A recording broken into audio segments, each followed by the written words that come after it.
Assalamualaikum warahmatullahi wabarakatuh. Puji syukur kehadiran Tuhan Yang Maha Esa atas rahmat dan hidayahnya. Saya Ferdi Perniawan, jurusan Administrasi Bisnis, semester 4, mata kuliah Kreativitas dan Inovasi, ingin mempresentasikan pengetahuan dalam upaya pengembangan usaha mikro, kecil, dan menengah atau yang kita sebut dengan UMKM dalam persepsi psikological, kapital, dan intervensi. Apakah peran UMKM dalam perekonomian Indonesia sangat penting?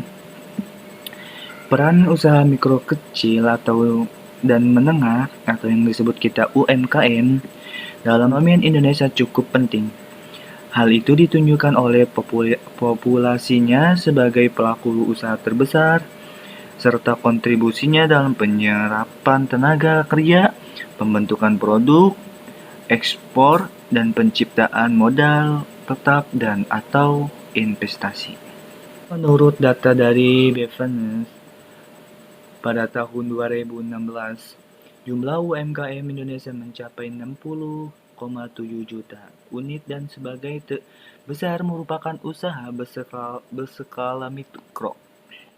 Kendalaan pelaku usaha mikro kecil sulit tumbuh menjadi usaha besar. Ini beberapa kendaraan di antara lainnya. Yang pertama itu rendahnya kemampuan akses pada sumber-sumber informasi. Dan yang kedua rendahnya kemampuan untuk meningkatkan akses dan peluang besar. Yang ketiga, rendahnya kemampuan akses terhadap sumber-sumber pemodalan termasuk perbankan.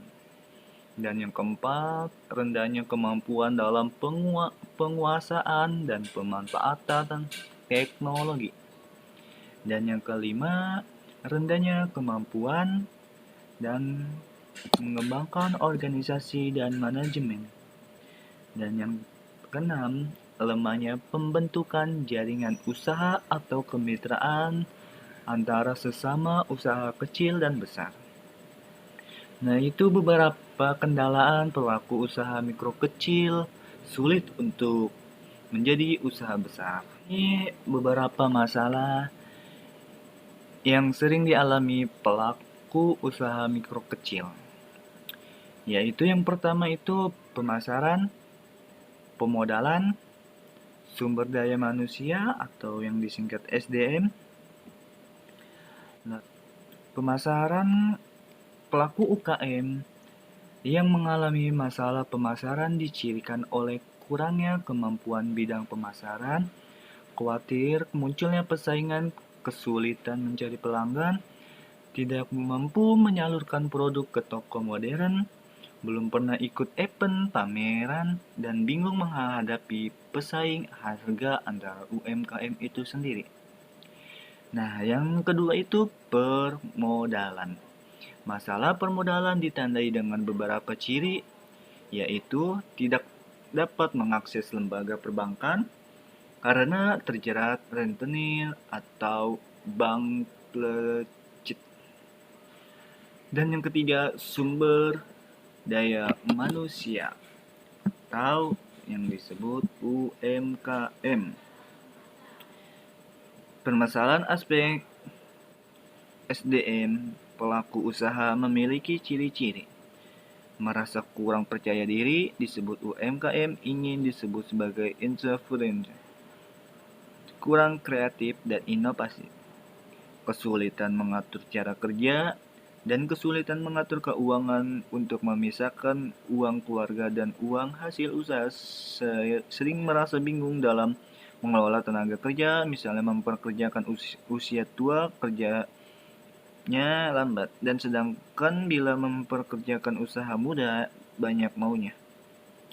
Dan yang keempat, produk ditandai dengan ciri-ciri. Belum bisa membuat produk turunan. Yang terus ciri-cirinya lagi kesulitan membuat konsep produk, belum mampu mengemas produk dengan baik, produknya lambat. Dan itu masalah usaha yang sering dialami pelaku mikro kecil. Next. Psikologi kapital dan intervensi dengan kreativitas berwirausaha penting dilakukan beberapa hal sebagai berikut. Dan ini kita masuk ke materi. Psikologi kapital dan intervensi dengan kreativitas berusaha penting dilakukan beberapa hal sebagai berikut. Yang pertama itu teknologi. Teknologi itu sangat penting.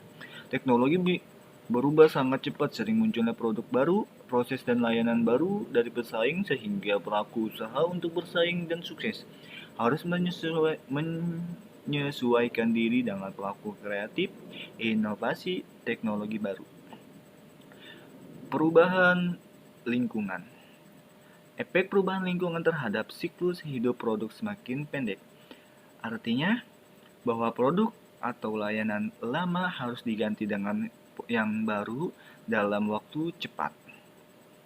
Dan ini bisa terjadi karena ada pemikiran kreatif yang menimbulkan inovasi.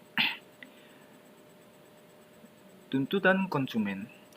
Konsumen menuntut lebih banyak terhadap atribut produk, merupakan mengharap lebih dalam hal kualitas, pembaruan, dan harga. Maka kreativitas dibutuhkan untuk memuaskan kebutuhan konsumen sekaligus mempertahankan mereka. Dan yang keempat itu pasar. Pasar berubah sangat cepat. Ide yang sejatinya bagus bisa semakin mudah ditiru. Dan ini membutuhkan metode penggunaan produk, proses yang baru dan lebih baik, dan layanan yang lebih cepat secara berkesinambungan. Dan yang kelima itu inovasi. Inovasi bisa menghasilkan pertumbuhan lebih cepat, meningkatkan segmen pasar, dan menciptakan posisi korporat yang lebih baik. Kompetisi atau persaing motivasi wirausaha agar memunculkan daya kreativitas dengan ide-ide baru yang membedakan produk sebelumnya. Nah, itu sangat penting dalam psikologi kapital dan intervensi dengan kreativitas berwirausaha. Jadi kita ingin mengembangkan produk atau ingin mengembangkan suatu perusahaan, kita itu harus bisa mengubah atau mengkreativitaskan dan inovasi gitu, dan kompetisi. Dan menurut hasil penelitian Neumann dalam Nur Fauzan pada tahun 2016 menentukan bahwa psikologi kapital juga berkorelasi dalam kreativitas. Penelitian Huang dan Luchan dalam Nur Faizal mengungkapkan psikologi kapital sebagai konstruk inti yang dapat dikembangkan dan dikelola untuk kinerja dan inventasikan pada peningkatan kreativitas.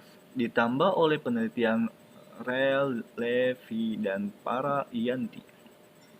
Pada tahun 2006, pada mulanya physiological capital merupakan dukungan positif yang diperlukan sumber daya manusia dalam rangka mencapai pertumbuhan organisasi yang stabil.